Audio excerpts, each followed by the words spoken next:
Vikram Pandit is saying that Citigroup is still committed to doing a payout, doing some kind of capital return to shareholders. He says the bank still has the capacity to do that and will seek clearance for what he calls a meaningful payout after the Federal Reserve rejected Citigroup's initial plan. Now, all of these comments were made in an employee memo that has been obtained by Bloomberg News.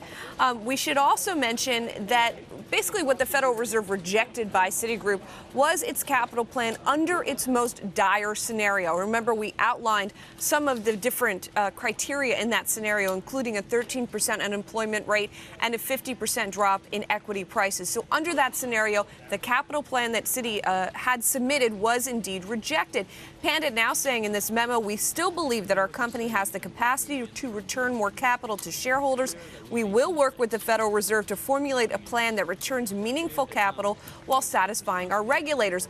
And indeed, some of the analyst comments that I've seen, some of the folks who have looked at the Fed's document have said maybe Citi just needs to tweak the size of its payout to shareholders. Remember, right now there is a 1-cent dividend that Citigroup does pay out to its shareholders. I was just looking at the dividend yield of companies, financial companies in the S&P 500, and Citigroup's just about as low as you can go without it having a zero payout. Obviously, there are a number of companies that don't pay a dividend at all, AIG, E-Trade among them, but Citigroup is definitely at the bottom of the pack. So obviously, this has been one of Pandit's priorities to try and start to return capital to shareholders, and he says he's still committed to doing so.